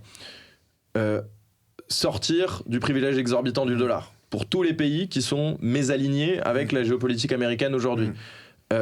Refinancer les dettes gouvernementales qui sont à des niveaux absolument gigantesques. Et si ça vous paraît beaucoup, 2000 milliards de market cap de Bitcoin, la dette américaine sans les fameuses unfunded liabilities, c'est 35 000 milliards. Avec les unfunded liabilities, c'est 200 000 milliards. Donc c'est-à-dire que sur 25 ans, il faut qu'ils trouvent 200 000 milliards de dollars quelque part. Et encore une fois, j'en reviens toujours à mon histoire il va y avoir de l'inflation. Ils vont payer en monnaie de singe, c'est pas possible autrement. On peut continuer, même si on prend par exemple l'IA. Quand vous allez avoir 2 agents conversationnels qui vont interagir entre eux, parce qu'il y en a un qui est très bon pour faire de la génération d'images et l'autre pour construire, il fait du web dev pour construire un site internet et qui va demander une image spécifique à l'autre en fonction du prompt que vous lui avez donné. Il va pas s'échanger sur PayPal, quand ils vont devoir payer pour le compute ou quoi que ce soit. On peut pas faire du crédit comme ça. Ça va passer par Bitcoin et Lightning, tout simplement parce que c'est de l'information, c'est une monnaie au porteur. Et donc, si vous voulez articuler des systèmes ouverts, monétiser des API comme ça, en veux-tu, en voilà, pour composer différentes briques technologiques entre elles, vous avez, entre guillemets, une monnaie cybernétique qui n'a pas de concurrence sur ce plan-là. Et en fait, tu peux décliner comme ça tous les use cases et toutes les choses auxquelles s'attaque Bitcoin. Et fondamentalement, quand tu découpes, tu vois, les classes d'actifs, rien que l'art, c'est de mémoire, c'est 16 ou 20 000 milliards. L'or, c'est donc 12, on a dit. L'immobilier dans le monde, rien que l'immobilier en Chine, c'est 50 000 milliards de dollars. Et il est en train de s'effondrer. L'immobilier dans le monde, c'est plus de 200 000 milliards de dollars. La dette mondiale, tous les titres de dette mondiale, pareil, on est aux alentours de 200 000 milliards de dollars. Donc en fait, il y a énormément de choses qui ont été monétisées à cause de notre système qui, parce qu'il est inflationniste par nature, transforme tout en réserve de valeur, que ce soit les bouteilles de mouton Rothschild, les voitures de collection, les cartes Pokémon. En fait, tout est une meilleure réserve de valeur que la monnaie. On parlait de la lessive en Turquie, mais c'est le même phénomène à un degré différent. Ouais. Et donc, Bitcoin arrive pour démonétiser tout ça. Et juste l'entrée, c'est l'or. Donc, moi, je pense que je comprends les gens qui se disent c'est trop tard, j'ai raté le train, on est déjà à 100 000 $, à 80 000 euros, machin et tout. Je pense au contraire que c'est très très bas comme prix et que compte tenu de la proposition de valeur qu'il y a derrière, vous aurez peut-être pas l'occasion de trouver un pari asymétrique plus intéressant dans toute votre vie. Okay. Donc d'après toi, on a encore un boulevard. Et quelque chose que j'ai pas entendu, c'est peut-être l'horizon temporel d'investissement. Les gens qui parlent de bulles, etc., c'est souvent des gens qui pensent court-termistes. À moyen terme, à long terme, on n'est plus du tout sur ces types de sujets. Et une chute de 15% demain ne peut être rien à moyen terme, en fait, parce que on va les regagner au quintuple. Bien sûr. Bah, encore une fois, la performance crée de la volatilité aussi. C'est-à-dire que parce que Bitcoin a tendance à exploser à la hausse en termes de prix, ça crée aussi des conditions insoutenables de marché où tu vas avoir beaucoup de leviers, beaucoup de spéculation, beaucoup de sentiments de cupidité, de sentiments animaux, de herd mentality, comme disent les Américains, de mentalité panurgiste, où tiens, j'investis parce que mon frère il investit, mon cousin il m'a dit d'investir, etc. Et ça, c'est des gens qui ont des paper hands, c'est des gens ils n'ont pas de conviction, donc dès que ça baisse un peu, ils vendent, ils paniquent. Moi j'ai des copains, les gars, ça fait depuis 2016 que je leur dis d'acheter du Bitcoin, ils ont acheté tous les tops. et ça baisse de 10%, ils revendent direct. On a les mêmes copains. On a tous les mêmes. Il y en a un, je l'ai appelé, genre, je vais pas dire son nom, mais j'ai appelé quelque chose indicator sur mon téléphone. Et quand il achète, je vends. Mais même moi, je vends quand il achète. Et pourtant, je vends jamais, tu vois. Mais je déstack un peu, genre, ou je hedge. Non, mais blague à part. On appelle ça un crabe. et du coup, ce que je veux dire, c'est que. Et après, tu sais, le gars, il va te dire ah, mais tu m'avais pas prévenu. Et en fait, donc voilà, la performance crée de la volatilité, en fait. Un cours peut pas augmenter en ligne droite pour des raisons assez fondamentales, mais ce serait toute une autre discussion. Et donc fondamentalement, faut comme on dit, chill out, zoom out, c'est-à-dire que parfois vous voyez, là par exemple depuis l'inauguration de Trump, on était je crois au top à 110 000 $, un truc comme ça. Là quand on shoot cette interview, on est à 84, 85, donc on a pris 20% dans la tronche. Et donc ouais, bah tu regardes le graphe sur les 3 derniers mois, tu vois le truc, ça plonge, ouais, ça fait un peu peur. Mais en fait, sur 5 ans. Tu dézoomes sur 5 ans.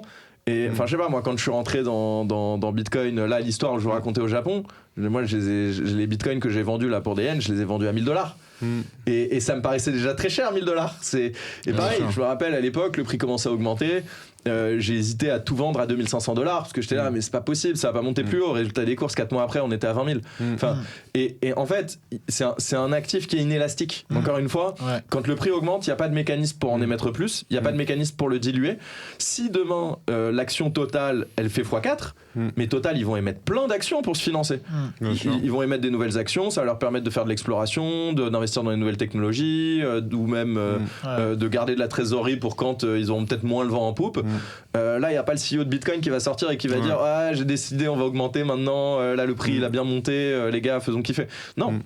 Donc, vous voyez ce qui s'est passé avec GameStop, par exemple. Le truc est parti bananas parce qu'il y a eu une adoption vertigineuse à un moment. Bah oui, après GameStop, ils ont monétisé Wall Street Bet, entre guillemets, en émettant de plus en plus d'actions pour se financer.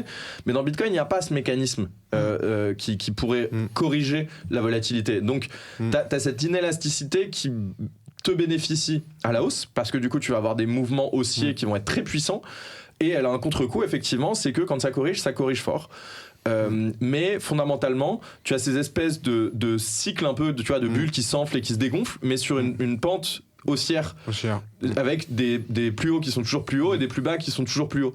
Et donc finalement, ça va surtout impacter la manière dont tu dois t'exposer à cet actif et la stratégie qu'il faut avoir. C'est-à-dire que cette volatilité t'exprime le fait que, par exemple, il faut éviter le levier, il faut éviter de trader ou de spéculer à court terme, de faire des allers-retours à très court terme parce que tu n'arriveras pas à timer le marché en toute vraisemblance, et que les gains dans Bitcoin sont faits dans des fenêtres de temps très très très faibles. En gros, il y a 60% de la performance de Bitcoin qui s'est fait dans 4% des jours où il a été échangé. Donc tu sais, il se passe rien ou pas grand chose pendant genre 6 mois, et là en 2 mois tu fais x2. Et donc tu as intérêt à être dans le marché. Y a un adage en finance à Wall Street qui est time in the market beats timing the market. Donc passer du temps dans le marché est plus efficace que d'essayer de trouver le bon timing pour entrer et sortir. Et donc finalement ce que t'exprime Bitcoin, c'est qu'il faut avoir quand tu regardes le graphe, c'est qu'il faut avoir un horizon d'investissement à mon avis d'au moins 2 ou 3 ans, parce qu'il n'y a aucun point d'entrée, point de sortie qui t'aurait mis en perte sur plus de 3 ans, sur un horizon temporel d'au moins 3 ans. Et faut plutôt être dans la logique d'accumulation à court terme, en se disant voilà, si j'ai des dépenses, quand j'ai l'impression que effectivement Nabila en parle à la télé, on va peut-être déstacker un petit peu. Et quand tu sais, c'est Warren Buffett qui disait faut acheter quand il y a du sang dans les rues. Et quand effectivement toute la presse te dit Bitcoin est mort, etc., que nos copains là ils ont vendu, nos copains indicators là ils ont les crabes comme tu disais, ils ont vendu machin, et qu'il n'y a plus que vous et moi qui parlez de Bitcoin, et là faut manger des pâtes et stacker plus fort. Et je vois que là le temps avance un peu. Deux dernières questions. Déjà, là on a parlé que de Bitcoin. Pourquoi on parle déjà que de Bitcoin et pas d'autres cryptos alors qu'il y en a plein d'autres? Et pourquoi où tu es, vous parlez que de Bitcoin et pas d'autres cryptos, assez simplement? Alors en fait, parce que fondamentalement, Bitcoin a des propriétés que les autres cryptos n'ont pas et ne peuvent pas reproduire. Tu peux pas réinventer la roue, c'est-à-dire que Bitcoin est Bitcoin parce qu'il a été inventé au moment où il n'y avait pas de crypto. Donc il a pu se développer de manière acéphale, c'est-à-dire sans tête dirigeante. Donc pour vos éditeurs, le projet a été porté par un internaute anonyme, Satoshi Nakamoto, qui a publié le white paper, écrit le code, mis le réseau en ligne, et qui ensuite un an après a disparu, une fois que le réseau était à peu près suffisamment stable et développé pour qu'il puisse survivre sans lui. Et donc, il n'y a pas d'organe de gouvernance dans Bitcoin. Il n'y a personne qui peut changer le code, il n'y a personne qui peut changer la politique monétaire. Et donc, c'est pour revenir à ce qu'on disait tout à l'heure, c'est ce qui fait que philosophiquement, je peux en faire une entrée dans le tableau périodique des éléments de Mendeleïev, alors que aucune autre crypto n'a cette indépendance vis-à-vis de ses fondateurs, vis-à-vis de certaines parties prenantes, que ce soit des échanges, que ce soit des fondations, que ce soit des fondateurs, que ce soit même des stacks technologiques dont ils sont dépendants dès le début. Donc ça, c'est la première chose. Donc Bitcoin est t'as ce débat un peu philosophique dans les milieux bitcoiners, est-ce que c'est une découverte ou une invention? Et alors c'est très philo comme question, mais j'aurais tendance à dire que c'est une découverte et que tu ne vas pas redécouvrir le feu ou redécouvrir la roue. On a fondamentalement, Nakamoto a découvert une manière de faire de la rareté numérique, et fondamentalement on peut la découvrir qu'une fois. Et donc Bitcoin continuera avec ses défauts. Peut-être qu'il aurait pu être imaginé de manière encore plus élégante, mais on peut pas le réinventer de toute manière. C'est un fait historique qui ne se reproduit pas. Ensuite, les autres cryptos, fondamentalement, vont avoir différentes propositions de valeur. Alors je vais pas tout balayer, mais si j'essaie de vraiment généraliser, moi, là où je pense que les autres cryptos ne vont pas réussir à retenir des parts de marché vis-à-vis de Bitcoin, et d'ailleurs c'est un peu ce qu'on voit quand même, il y en a de plus en plus aujourd'hui. On est à combien? 30 000, 40 000, 50 000, et Bitcoin c'est 65% de la market cap du marché aujourd'hui à l'heure où on parle. Donc c'est quand même une distribution, c'est juste que vu qu'il y en a plein, on voit plein de vignettes sur des vidéos YouTube avec des gars qui font des tronches bizarres là. Mais on a l'impression que voilà, c'est un écosystème vibrant où il y a plein de trucs qui se font concurrence et tout. Non, il y a Bitcoin qui est parti très très loin, et après il y a les autres qui essayent de se battre pour les miettes, quoi. Et fondamentalement, pourquoi je pense qu'ils vont pas retenir de part de marché à long terme? Parce que ce dont on parle depuis le début, c'est que l'innovation fondamentale qu'il y a derrière tout ça, c'est une monnaie au porteur résistante à la censure. Et ensuite, une fois que tu as ça, par-dessus ça, tu peux construire plein de choses. Tu peux construire des contrats autonomes. Tu peux construire des produits dérivés financiers autonomes. Tu peux construire des contrats assurantiels. Tu peux construire des banques. Tu peux faire du settlement. Tu peux articuler énormément de choses Au même titre que sur le dollar, on a quand même réussi à créer un certain nombre de mécanismes, d'institutions financières, etc., etc. Mais donc en fait, le layer 0 de tous ces trucs-là, c'est la monnaie. Et si tu veux, pour la même raison que si j'ai une monnaie de merde, genre la lire turque, j'aurai jamais un bond market ou un stock market qui va être attractif parce que finalement tous les titres, toute la financiarisation que je vais faire et tous les échanges qui vont se faire sont impactés par cette unité sous-jacente dans laquelle tout est exprimé et qui fonctionne pas. Eh bien, pour que ces écosystèmes crypto arrivent à retenir durablement des parts de marché vis-à-vis de Bitcoin, il faut qu'ils arrivent à ce que leur jeton natif soit une meilleure monnaie que Bitcoin. Bien sûr. Comment est-ce qu'ils peuvent faire ça ? S'ils le font en essayant d'avoir une rareté algorithmique comme Bitcoin garantie par le proof of work, ça veut dire qu'ils doivent être en compétition avec Bitcoin pour inciter les miners à miner leur coin plutôt que Bitcoin. Donc il faut qu'ils aient des meilleures garanties de valeur à long terme, de résistance à la censure, de rentabilité des investissements, parce que quand tu investis dans des machines, tu veux pas que 2 ans après, elles te rapportent plus rien. Donc ça, j'y crois pas trop. Et d'ailleurs, il n'y a plus aucun coin qui est en proof of work aujourd'hui pour cette raison. T'as vite fait, t'as Doge, mais je pense que faire une attaque 51% sur Doge avec 3 iPhones, c'est réglé, quoi. Et donc après, t'as le proof of stake. Et en fait, le proof of stake, c'est un système politique. C'est-à-dire qu'on dit aux gens, vous votez, et si vous faites une coalition suffisamment grande, vous pouvez changer les choses. Mais moi, j'ai déjà entendu parler de ce système, quoi. Ça s'appelle la démocratie libérale à banque centrale, quoi. Vous avez des stakeholders qui peuvent décider de la politique monétaire, changer les règles. La fondation Ethereum, là, l'autre jour, disait oui, on veut garder la flexibilité de pouvoir changer la politique monétaire parce qu'on ne sait pas encore quelle est la bonne. Mais je suis désolé, est-ce que Madame Lagarde et Monsieur Powell disent juste autre chose ?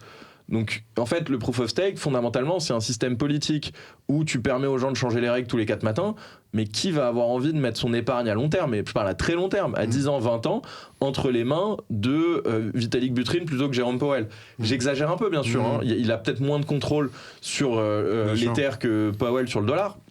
Mais je pense que fondamentalement l'idée reste la même, et du coup il y a une sorte de je pense d'impossibilité logique à ce que ces trucs-là puissent vraiment gagner des parts de marché, garder des parts de marché, notamment à long terme. Sur certains cycles, tu as des trucs nouveaux qui sont pas du tout liquides, qui vont pump, parce qu'ils apportent des innovations, parce qu'il y a de la hype, parce que ça a été bien marketé, etc. etc. Mais ensuite, en plus, vu qu'il y a des pré-mines, c'est-à-dire que les fondateurs se sont gardés une partie de la supply à la base, t'auras jamais la fairness qu'il y a eu dans le launch de Bitcoin, par exemple. Et surtout, tu auras toujours l'incitation pour ces gens-là, dès que le prix monte, à utiliser les nouveaux entrants comme Exit Liquidity, à dump et à faire en sorte que le prix s'effondre. Et donc, fondamentalement, quand tu le vois, même aujourd'hui, je pense qu'il y a une sorte de cynisme qui est arrivé dans le monde crypto où tout le monde comprend que, maintenant, c'est pump and dump. Et avant, on le disait pas, tu vois. C'est-à-dire que moi, j'allais à des conférences, je connaissais tous les fondateurs de tous les trucs, et eux-mêmes, ils étaient sur un temps-là, ils étaient abjects, c'est-à-dire qu'ils faisaient leur pitch en disant oui, on va sauver le monde, donner de la monnaie aux Africains, décentraliser la finance, etc. Et après, en backroom, c'était quelle bande d'idiots, c'est mon Exit Liquidity, ces connards. Et effectivement, on disait pas à voix haute que c'était un get rich quick scheme, tu vois. Aujourd'hui, c'est assumé, quoi. C'est en mode non, on est là pour créer des meme coins, les pumps et les dumps, et essayer de faire de l'oseille et s'acheter une Lambo et partir à Dubaï. Je pense que ça t'indique qu'on arrive un peu à la corne, quoi. C'est-à-dire qu'il y a une difficulté à trouver des narratifs pour se renouveler. Et en revanche, par contre, je pense qu'il y a beaucoup de ce qui a été créé dans le monde crypto qui servira d'un point de vue technologique à créer des choses sur Bitcoin. D'une certaine manière, c'était un bac à sable. Ok, je comprends. Et pour finir, si justement il y a quelqu'un qui voudrait rentrer dans les cryptos assez simplement, ce serait quoi ton conseil assez simplement pour rentrer et avoir un premier pas dans Bitcoin et commencer à investir ? Get of zero, donc commencez à en accumuler, même un peu, parce qu'en fait plus vous en avez, plus vous êtes incité et motivé à vous renseigner. Où ça ? Sur quoi ? Sur Bull Bitcoin, bien sûr. Alors, mais c'est bien parce que nous, c'est baby proof. Déjà, il n'y a pas de shitcoin. Donc, ça vous évitera d'être tenté par les sirènes de la shitcoinerie et de faire n'importe quoi et de vous faire avoir. Ensuite, alors, ça demande un petit peu plus d'investissement personnel parce que il faut, encore une fois, nous, on est complètement self-custodial, c'est-à-dire qu'on gardera jamais des bitcoins pour vous.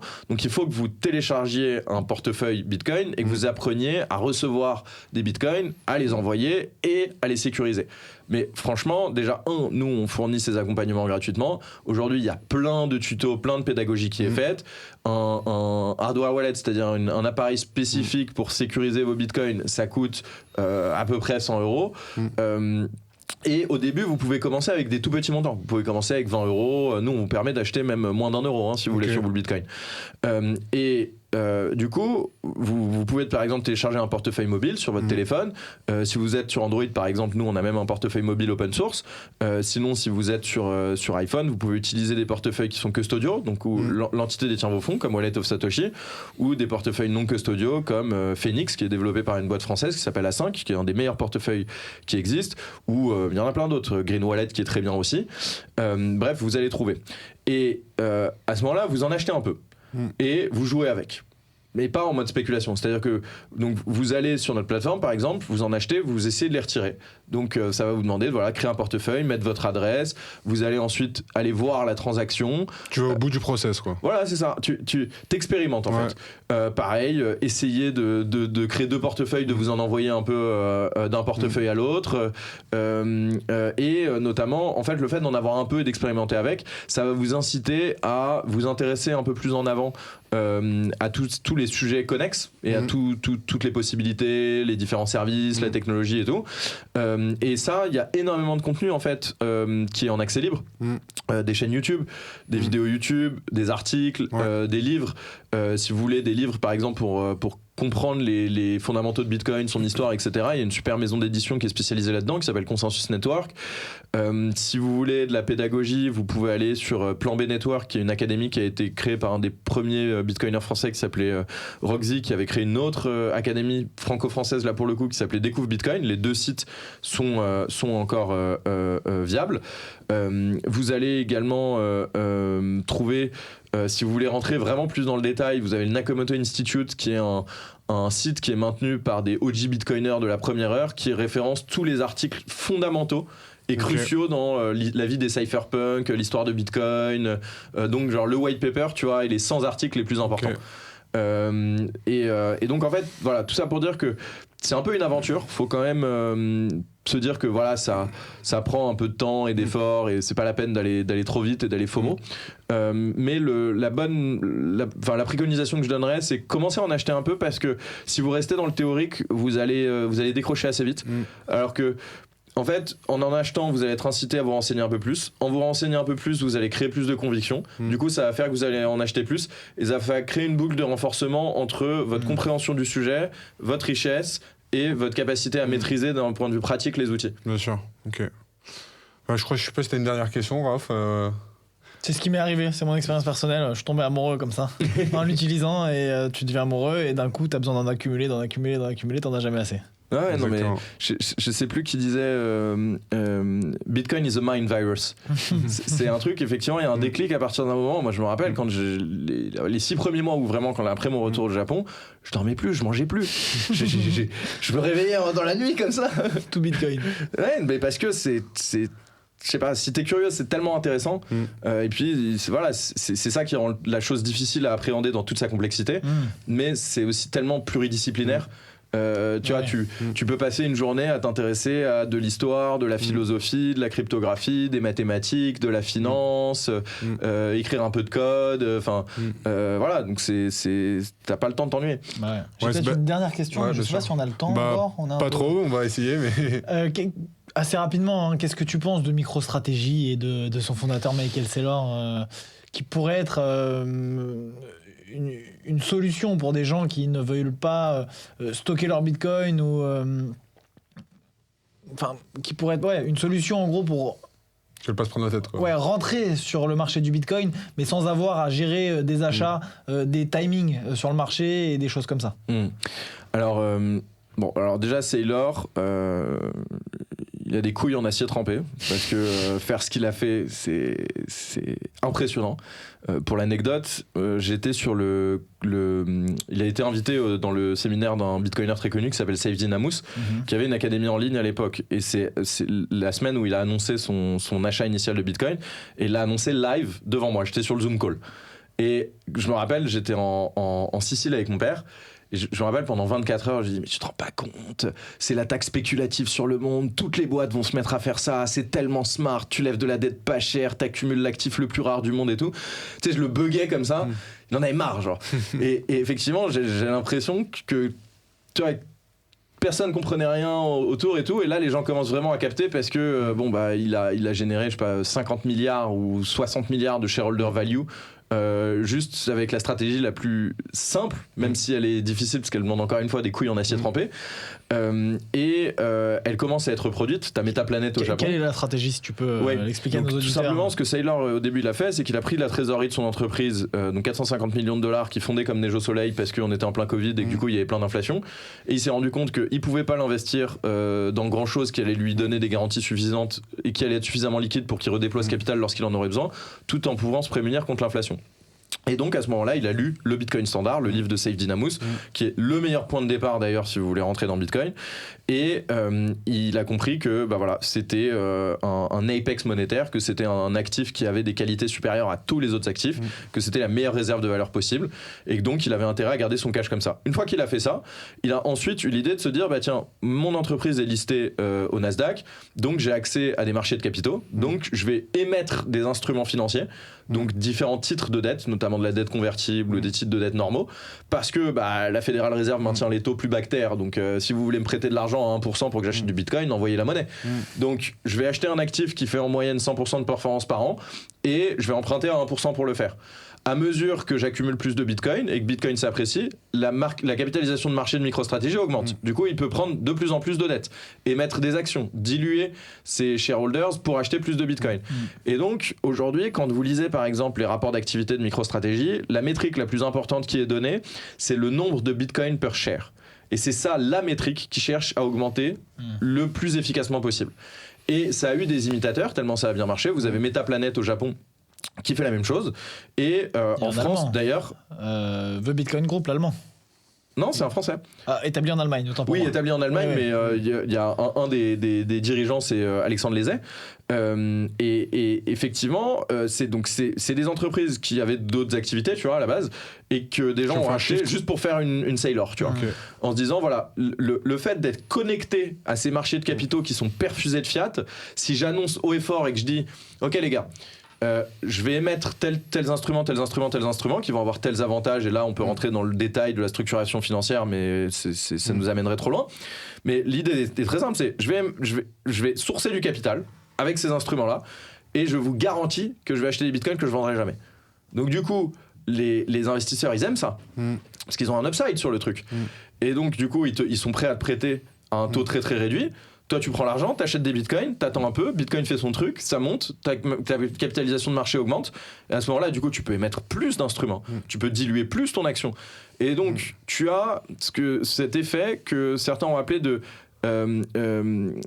accretive dilution, c'est je dilue ma boîte en émettant de plus en plus d'actions et en émettant de plus en plus de dettes, donc de plus en plus d'engagement sur mon capital futur, mais pour acheter un actif qui a un rendement tellement supérieur à ma boîte que la market cap augmente plus vite que je la dilue. Et donc je fais augmenter le prix nominal de chaque action plus rapidement que si je faisais n'importe quoi d'autre dans le monde, même si j'étais Google, Nvidia ou Apple.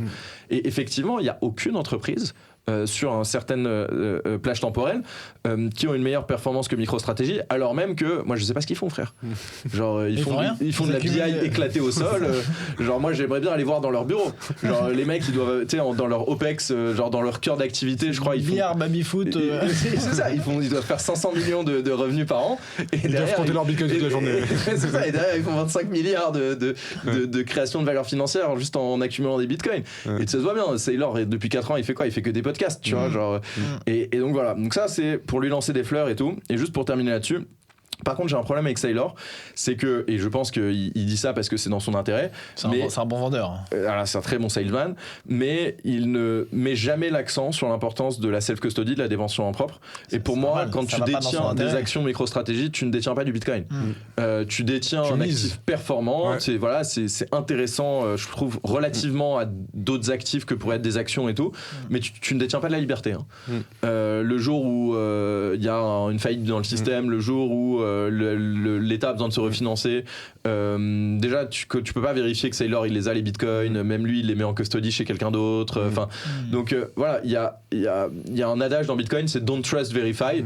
Moi j'ai beaucoup de mal avec les gens qui mettent en rapport un bout de papier au réseau le plus résistant à la censure au monde, qui est le seul actif au porteur rare et numérique que tu peux avoir, au prétexte que les charts se ressemblent.